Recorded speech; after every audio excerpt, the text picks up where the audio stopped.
weekend marks the 60th anniversary of the annual Spanish Market in Santa Fe, which happens to be the oldest and largest of its kind in the entire United States. And joining me to tell us all about the Spanish Market, our Executive Director of the Spanish Colonial Art Society, Donna Padache. I love that name. I say it like this. And also, we're very pleased to welcome artists right here with us on New Mexico Style, Judy Varos Long, and also Kevin Burgess de Chavez. And I'm so happy to have both of you with us because your work is so beautiful and it's so nice to have the artists here representing. So thank you. Thank you for having us. It's wonderful. And as I was telling you before we even went on air, is that I've heard so many amazing things about Spanish Market. It's my first year and I'm hoping my first experience because just the reputation is so fantastic. And so what I want to do is, for those who don't know, explain a little bit, Donna, about what the Spanish Market is and a little bit about the history.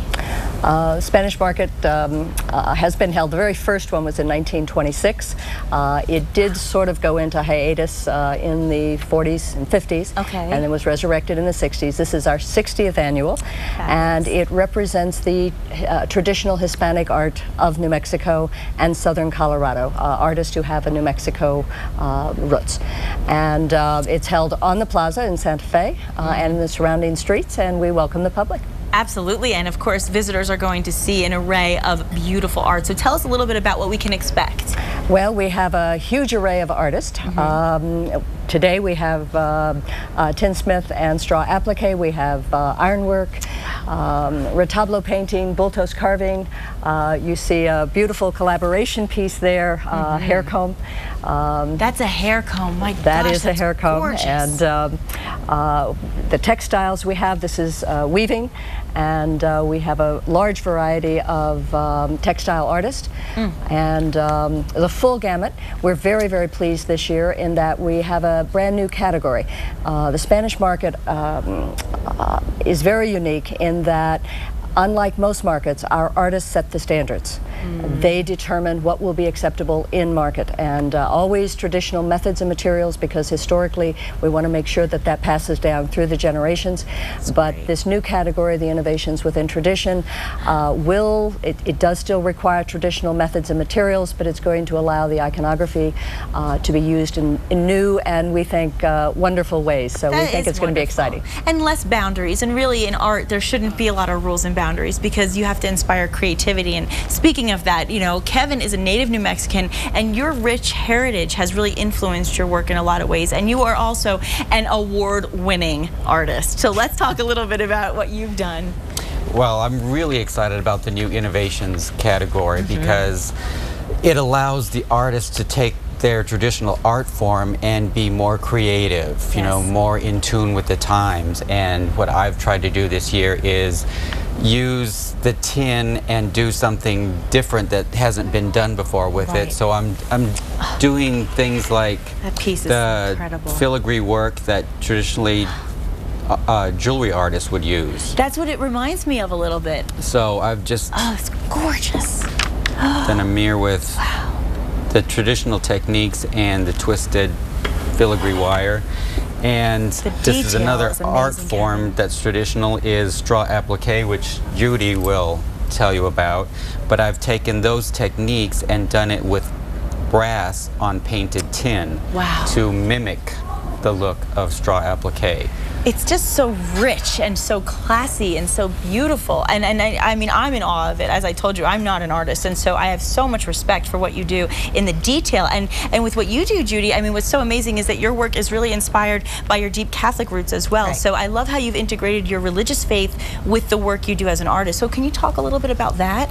Well, growing up here in New Mexico and growing up a Catholic, it was deep-rooted in me, and I guess I really didn't appreciate it until I became a teacher and started teaching kids the culture, and that inspired me. I always liked Spanish Market and the art forms there, and admired the work, and when I found out that I could do this,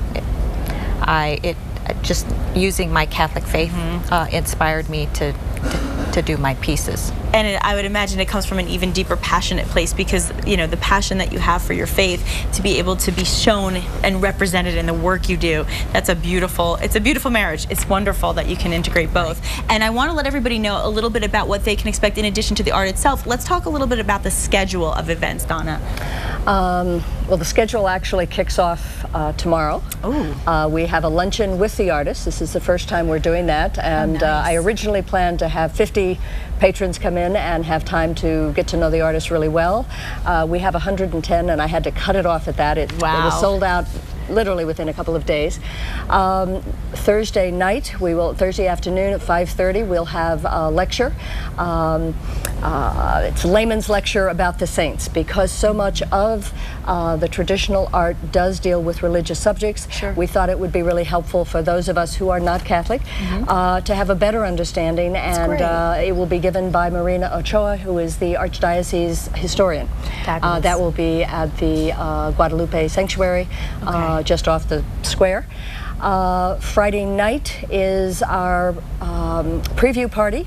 This is open for members. It is a members event. We're expecting about 1,000 people. Wow. And membership starts at $40, and it can be purchased that night at the event if anyone's interested in going. It's the opportunity to meet the artist and see the award-winning pieces first. I like that. The market itself will start on Saturday morning, 9 o'clock. Excuse me, 8 to 5 on Saturday. 8 a.m. to 5 p.m.? Okay. And on Sunday, we have the traditional market mass in the cathedral at 8 o'clock, where the Archbishop will bless the artist and the art, and then that will be followed by a procession with a mariachi band around the plaza. How fun. And the Archbishop will bless the market.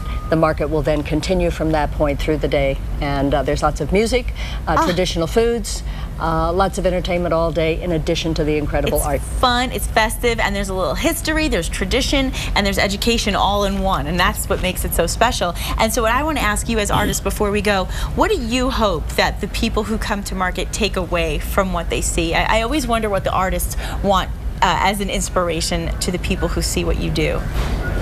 I want people to see that it's exciting, it's new, it's not just the same thing that they expect. It's rejuvenated. I think it's going to be an exciting year this year. I like that, to feel rejuvenated. I thought that's really, I didn't even think of it that way, but that's great. And I think, like you said, without the same boundaries and allowing that creativity, it gives people that feeling.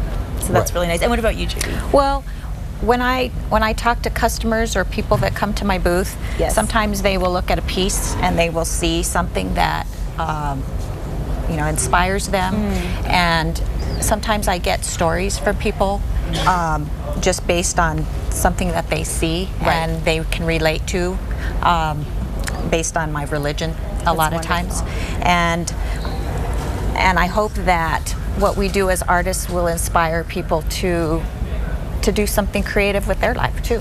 I think that's a great message, and it motivates people. It does, to see that you're getting out there, and like you said, teaching is what really inspired you to get out and do this and share your work with the world. So thank you for that. We really, believe me, us non-artists really appreciate what you do so very much and have so much deep respect for it.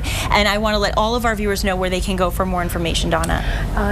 Excuse me. You can go to our website, which is SpanishColonial.org, or you can call the office, 505-982-2226. Great. And of course, you can go to the website as well, as you said, SpanishColonial.org. All the information for the entire schedule of events will be there. Head out to market, enjoy it, and really, again, let's thank our artists and really respect the work they do. It's a wonderful gift that you share with the world. So thank you.